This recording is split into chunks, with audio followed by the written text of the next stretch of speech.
दोस्तों, हम इंसान ये बात बहुत अच्छी तरह से जानते हैं कि कुदरत के आगे हम कुछ भी नहीं हैं। फिर भी हम हमेशा कुदरत से मुकाबला करने में लगे रहते हैं। हम हर दिन कुदरत के साथ छेड़छाड़ करते रहते हैं और वो वक्त दूर नहीं जब इस छेड़छाड़ की वजह से कुदरत हमारा अंत कर देगी। अपनी मनमानियों की वजह से हमें अक्सर काफी भारी नुकसान भी देखने को मिलते रहते हैं, लेकिन फिर भी हम इंसान अपनी हरकतों से बाज नहीं आते। और पूरी दुनिया में अगर हम बात करें उस देश की जो सबसे ज्यादा नेचर के साथ खिलवाड़ कर रहा है, तो उसमें सबसे पहला नाम चाइना का निकल कर आता। आज तक किसी भी देश ने चाइना के बराबर नेचर को बदलने की कोशिश नहीं करी है और चाइना अपनी गलतियों का भुगतान कई बार कर भी चुका है, लेकिन इसके बावजूद भी चाइना अपनी गलतियों को बार बार दोहराता रहता है। दोस्तों, जैसा कि आपको पता ही होगा कि फिलहाल ही में चाइना ने अपने रेगिस्तान में 12 लाख खरगोश छोड़ दिए थे। चाइना का ये इतना बड़ा कदम अब उसके लिए मुसीबत बनता हुआ दिखाई दे रहा है। आखिर ऐसा क्यों, चलिए जानते हैं। लेकिन पहले हम थोड़ा सा ऑस्ट्रेलिया के बारे में जान लेते हैं। एक समय ऐसा भी था जब ऑस्ट्रेलिया में बिल्कुल भी पॉपुलेशन नहीं थी। ब्रिटिशर्स ऑस्ट्रेलिया आए और उन्होंने यहाँ आकर रहना शुरू कर दिया। जैसे जैसे ब्रिटिशर्स ने यहाँ बसना शुरू किया तो उन्हें ऑस्ट्रेलिया के अंदर किसी चीज की कमी महसूस होने लगी। ब्रिटिशर्स को लग रहा था कि वो अपनी सरजमीन से काफी ज्यादा दूर रह रहे हैं और अपने होमलैंड की फीलिंग के लिए ब्रिटिशर्स ने एक उपाय निकाला। उन्होंने कुछ खरगोशों को लाकर ऑस्ट्रेलिया में पालना शुरू कर दिया, या फिर आप इस बात को इस तरह भी कह सकते हैं कि कुछ खरगोशों को लाकर ऑस्ट्रेलिया में उन्होंने छोड़ दिया। लेकिन इसके बाद कुछ ऐसा हुआ जिसने सभी को हैरान कर दिया। ब्रिटिशर्स सिर्फ 24 खरगोश बाहर से लेकर आए थे और इन 24 खरगोशों को ही ऑस्ट्रेलिया में छोड़ा गया था। लेकिन इन 24 खरगोशों से इनकी पॉपुलेशन इतनी ज्यादा बढ़ती चली गई कि यहाँ इंसानों से ज्यादा खरगोश दिखाई देने लगे। और इसकी वजह यह थी कि इन खरगोशों का कोई नेचुरल दुश्मन यहाँ मौजूद नहीं था, यानी कि यहाँ कोई ऐसी वजह नहीं थी जो इन खरगोशों की मौत का कारण बन सके।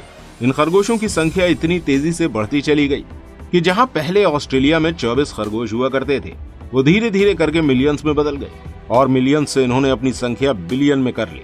और ये अब तक का सबसे बड़ा मैमल्स पॉपुलेशन एक्सप्लोजन कहलाया।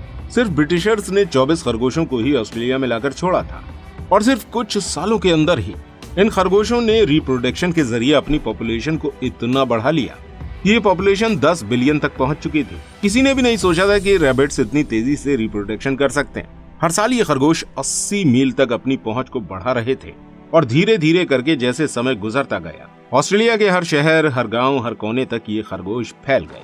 अब दोस्तों, आप इस बात से अंदाजा लगा सकते हैं कि खरगोशों की प्रोग्रेस कितनी तेज और कितनी खतरनाक होती है। और जब ऑस्ट्रेलिया में रैबिट्स की संख्या इतनी ज्यादा बढ़ गई तो इस मुसीबत से छुटकारा पाने के लिए वैज्ञानिकों ने एक तरकीब निकाली। वैज्ञानिकों ने माइसोमा वायरस का पूरा बायोलॉजिकल वेलफेयर किया ताकि इनकी संख्या को कम किया जा सके। इन खरगोशों की संख्या को कम करने के लिए सिर्फ ऑस्ट्रेलिया में ही नहीं बल्कि कई सारे यूरोपियन कंट्रीज में भी बायोलॉजिकल वेपन्स का इस्तेमाल किया गया। इस तरह से बहुत तेजी से इन रैबिट्स की पॉपुलेशन कम होना शुरू हो गई और ये पॉपुलेशन 99% तक कम होकर सिर्फ 1% ही बाकी रह गई। लेकिन इन 1% खरगोशों ने इस वायरस के लिए अपने अंदर रेजिस्टेंस पैदा कर लिया, यानी कि अपने अंदर इस वायरस से लड़ने की प्रतिरोधक क्षमता को डेवलप कर लिया। इसके बाद इस वायरस का इन रैबिट्स पर कोई असर नहीं हुआ और उनकी पॉपुलेशन एक बार फिर से बढ़ना शुरू हो गई। अब दोस्तों आइए चाइना पर। चाइना ने तो अपने रेगिस्तान में 12 लाख खरगोश छोड़े थे। अब इस बात से आप अंदाजा लगा सकते हैं कि इन खरगोशों की पॉपुलेशन क्या होने वाली है। दोस्तों, चाइना कई बार कई सारी गलतियां कर चुका है। एक बार चाइना ऐसी गलती पहले भी कर चुका है जब चाइना के एक लीडर ने चाइना को बदलने के लिए एक बहुत बड़े प्रोग्राम की शुरुआत करी थी जिसे ग्रेट लीप फॉरवर्ड का नाम दिया गया था। और इसके तहत कृषि में रिफॉर्म लाने के लिए एक बहुत बड़े कैंपेन की शुरुआत की गई थी। इस कैंपेन में वो सारी चीजें जो कृषि को नुकसान पहुंचाने का काम करती हैं, उन्हें जड़ से खत्म करने का फैसला लिया गया था। और इसमें सबसे पहला टारगेट गौरैया को बनाया गया था। जी हाँ, वही गौरैया चिड़िया जो अब इंडिया में भी देखने को नहीं मिलती है। चाइना के लोगों ने गौरैया को मारना शुरू कर दिया था। चाइना के लोग गौरैया को देखते ही बर्तन बजाना शुरू कर देते थे, जिससे वो जमीन पर लैंड नहीं हो पाती थी और जब वो थककर जमीन पर गिरती थी तो उन्हें गोली मार दी जाती थी। और इस काम के लिए चाइना के लीडर यहाँ के लोगों को इनाम दे रहे थे। इन्होंने ऐसा इसलिए करवाया था क्योंकि उनका कहना था कि इन चिड़ियों की वजह से खेतों की फसल का काफी भारी मात्रा में नुकसान होता है। चाइना के लोगों ने चिड़ियों को तो खत्म कर दिया, लेकिन ये चिड़ियां सिर्फ अनाज ही नहीं खा रही थी बल्कि ये कीड़े मकोड़ों को भी खाती थी।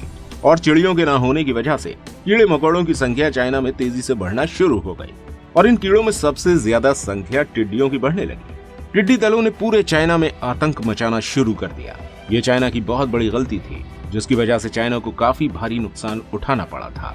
टिड्डी दलों ने यहाँ आकर फसलों को पूरी तरह से डैमेज कर दिया, जिसकी वजह से चाइना में भुखमरी फैल गई और इस भुखमरी से लाखों करोड़ों लोगों की मौत होना शुरू हो गई। गौरैया के मर जाने से चाइना की फूड चेन पूरी तरह से डिसबैलेंस हो चुकी थी। इसी तरह दोस्तों, जब रैबिट को पाला जाता है तो वो बहुत तेजी से रिप्रोडक्शन का काम करते हैं और उन्हें खाने के लिए भी ज्यादा चीजों की जरूरत पड़ती है और इन्हें आसपास जो कुछ भी मिलता है, यानी कि पेड़ पौधे, घास, अनाज, ये सब कुछ खाने लगते हैं। ज्यादा पेड़ पौधे और घास खाने की वजह से जब जमीन पर पानी गिरता है तो इन जगहों पर मिट्टी का कटाव होने लगता है। मिट्टी के कटाव से इसकी फर्टिलिटी डाउन होना शुरू हो जाती है और वेजिटेशन को काफी भारी मात्रा में नुकसान देखने को मिलता है। खरगोश की संख्या अगर ज्यादा बढ़ जाती है तो वो पूरे के पूरे खेतों को खत्म कर सकते हैं और ऐसा ही कुछ ऑस्ट्रेलिया में भी देखने को मिला था, जिस समस्या से निपटने के लिए ऑस्ट्रेलिया को बायोलॉजिकल वेपन्स का इस्तेमाल करना पड़ा। तब जाकर ऑस्ट्रेलिया में खरगोश की आबादी पर कंट्रोल आया था, लेकिन ये आबादी एक बार फिर से बढ़ गई क्योंकि 1% रैबिट ऐसे थे जिन्होंने इस वायरस से लड़ने के लिए अपने अंदर इम्यूनिटी को डेवलप कर लिया था। और दोस्तों, जैसा कि हमने आपको बताया कि चाइना ने अपने रेगिस्तानों में 12 लाख खरगोशों को छोड़ा था। और याद रखिए कि खरगोश हमेशा जमीन खोदकर पेड़ पौधों की जड़ों को खाने का काम करते हैं। खरगोश को जड़ों वाली सब्जियां खाना ज्यादा पसंद होता है और इन जड़ों को खाने के लिए खरगोश जमीन में गड्ढा खोदने का काम भी करते हैं। और जब चाइना ने खरगोश को रेगिस्तान में छोड़ा तो खरगोश ने इस रेतीली जमीन में गड्ढे खोदना शुरू कर दिया। और सिर्फ यही नहीं, बल्कि ये खरगोश जो खा रहे थे उसके बीजों को भी इन्होंने अपने मल के जरिए जगह जगह फैलाना शुरू कर दिया। इस तरह चाइना का रेगिस्तानी इलाका एक बार फिर से ग्रीन होना शुरू हो गया और चाइना ने इसीलिए 12 लाख खरगोशों को चाइना में छोड़ा था।